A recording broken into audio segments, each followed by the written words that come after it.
Одан кейін ауған деген бала, қайық кешті, төлеген деген балалар уже 36 жылдан туғандар қайтып келген деймін. Анда Новосибирде бала туған жоқ ол жақта. Онда қанша жыл? Онда 5 жыл тұрдым. Сосын қайтып келеді. Сонда әкемнің Павлов Керекуде немере ағасы болған ба, айтып отырады, сол кісі Бәйділі деген кісі, қайда барасың алысқа? Ана майға барсаң, Бестау болысына барсаң, тағы байдың баласы деп сендер тұлдалайды. Осы жерде Шақат деген сақпал бар, сол сақпалдың мына жерде қаланың жанында 20 шақырым ғана қалаға жақын тіршілік бар. Сонда қоныстанса деп соған кеңес береді, әке сонда қалып қояды.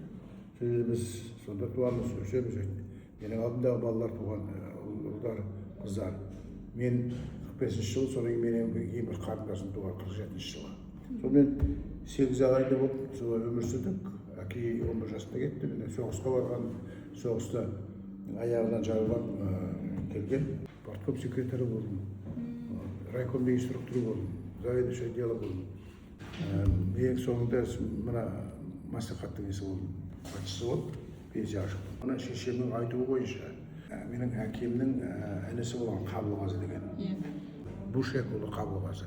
Мына педучилище 38 жылы бастап қойды, педучилище 31 ме. Біз Павлодарда сонда оқыған. Соны оқып, мұғалім болып жүрді, спортсмен болды, тілге де шешен, сол мұнарғы Алашорда сияқты өте активный болған ғой. Сол қай жылы сотталды, қай жылы соттан кейін ол ақталып шықты ма, жоқ әлде соғысқа жіберу үшін төбеден алып жіберді ме, онысын мен білмеймін, оны айта алмаймын. Негізі қуғын сүргінде болды, сотталды, 2 жыл ма, 3 жыл ма отырды. Ақ түрмеде жатады.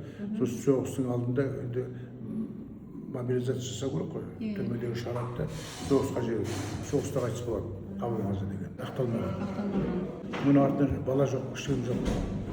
Бала үйленбеген, бала қалған жоқ. Содан кейін мен енді одан кейін әлгі библиотекаларға, архивтерге барып, 2 кітап мынау кітабын шығардым, анда-мындан деректер іздедім ғой, ашаршылық жөнінен. Содан бұл жерде Қазақстанға танымал кісілердің естеліктерін тауып алып, архивтерді сөйтіп, Омдан алдым, Новосибирскіден алдым, сосын Семейден сөйтіп, Алматыға қалғанда бір дерек түскен. Тағы деректерім бар, тағы кітап шығаратын болсам, олар жатыр еді, орысша да, қазақша да.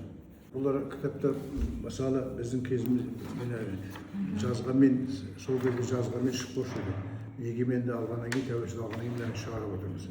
Сол шыққанда, баяғыда аузымыз, шешем айтып отыр, болды ма? Рас болды. Дейді ғой енді. Енді сонда неге жазбаса? Ал енді менің ойымша, менің сіздердің алдарына айтатын, мына қуғын сүргінді, осы ашаршылықтан кейін басталған қуғын сүргін, соны қаншама қазақтың зиялы қауымдары, зиялы азаматтар кетті. Соның ағайын туысқандарына, артында алған ұрпақтарына сондай бір есте қалатындай ол кісілердің бір дәлелдеп, соған заң шығарса, сол кісілерді ақтап алды.